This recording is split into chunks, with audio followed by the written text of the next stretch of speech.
evening and welcome to Up South, your one-stop destination for all the top news stories of the day from South India. I'm T.S. Sudhir. We begin today's show of Up South not with a political story but with a story that concerns both you and me. Is our child safe? And when I say that, I mean both in the real and the virtual world. Two stories coming in from Hyderabad and Kochi in Kerala indicate that the world is not really safe for our children. The story from Hyderabad first, where a 46-year-old real estate businessman was arrested on Thursday night from the Shalibanda area of the old city area of Hyderabad for allegedly indulging in unnatural sex for the last 6 months with a 4-year-old girl. Yes, you heard it right, with a 4-year-old girl. The horrific crime was discovered almost by chance when his estranged wife clandestinely arranged a CCTV camera, suspecting that her husband, who you see on the left-hand side of your screen, was in touch with another woman in her absence. But to her utter shock, she discovered that he is a pedophile. Mohammad Akram Khan had rented out his huge house by dividing it into 4 portions where 4 different families lived. According to the police, Akram Khan lured the child by offering her chocolates. Cases have been booked against him both under POCSO and other sections of the IPC. But what is shocking is what the accused said after he was arrested. Listen in. वो गलती हो गई, मैं माफी चाहता हूँ, मेरे से गलती हो गई, आइंदा इंशाल्लाह ऐसा नहीं होगा। मैं खुद घर में रह रहा हूँ, मैं 2 महीने से घर में नहीं रह रहा हूँ। मैं ऐसा आज तक ऐसा मेरी जान कोई जबरदस्ती को जानबूझ के नहीं करा, बच्ची खुद अपनी मर्जी से। We got reliable information that one CCTV footage technician Omar Bakri is having one backup CD, CCTV footage CD, which is having a incident of sexual abuse on the child, 3 years, 4 years child. So immediately our police rounded him and seized the CD. We registered a case under Nirbhaya and POSCO, Protection of Children from Sexual Offences.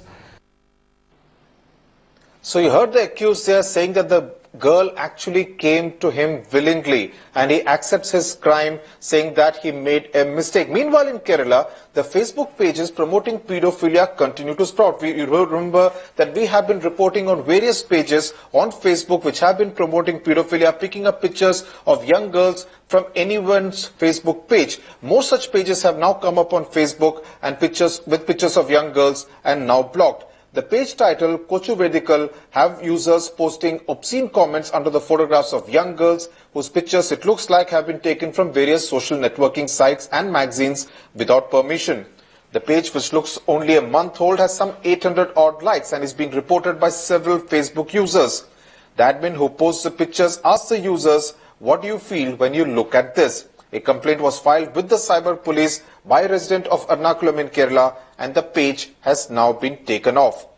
Joining me now from Hyderabad is child rights activist Isidore Phillips. Isidore, not really safe in both the real and the virtual worlds.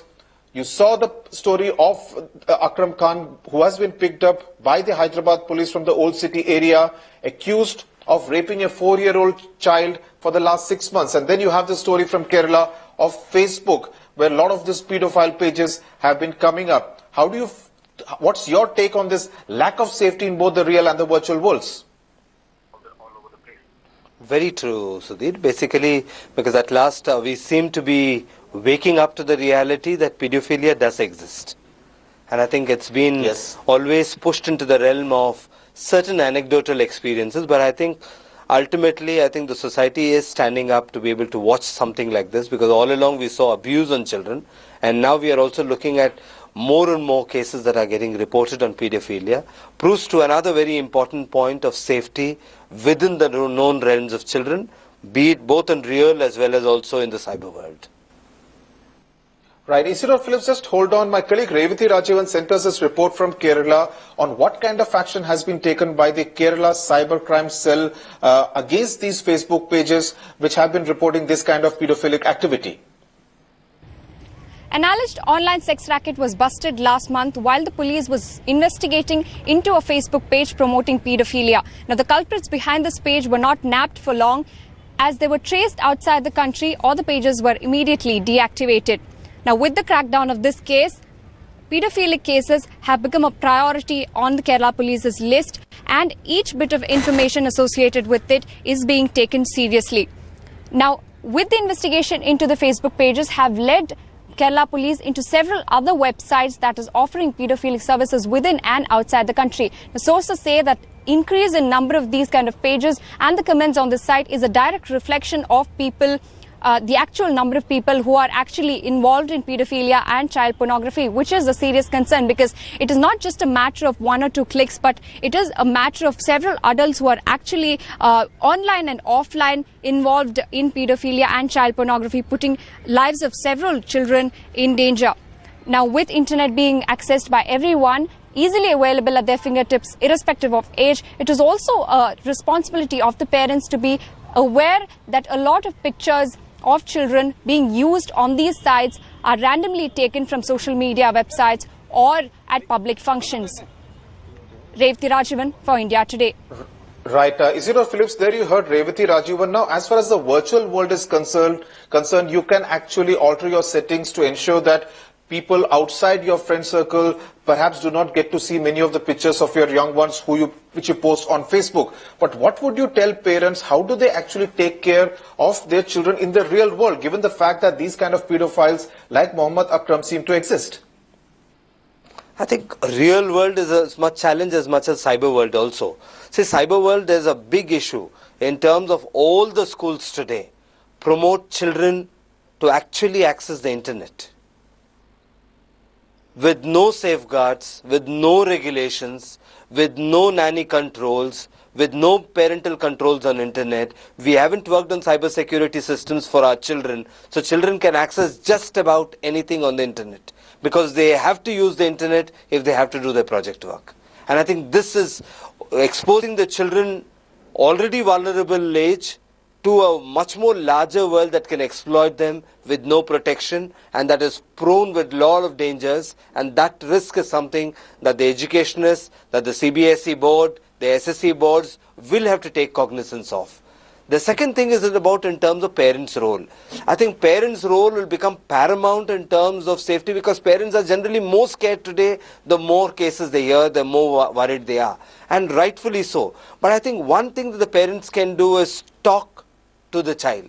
Start talking to the child more, engage the child in conversations where the child can actually start talking to them. Engage with them in issues that are personal enough in terms of personal safety. And I think personal safety is something that the parents will have to put it on a high priority. If the child goes somewhere, they need to inform the parent where they are going. Where can they play? With whom can they play? How children need to be taught to keep away from places that are where there's nobody around, be it your uncle, be it your aunt, be it any place. But I think the matters of safety is something that the parents will have to start discussing with the children. Absolutely. Isidore Phillips, you're making very important points there, and hope the parents there are listening and how to take care of children in both the real as well as in the cyber world. Thanks a lot for joining us here on Up South. Okay, now we will shift tracks. We'll just move on from all the political news from the national capital, and let's just talk about a college in Delhi, SRCC. It's a noted college. So, guys, do you know why he's Kukkara Kamalda? Because he's a Delhi boy.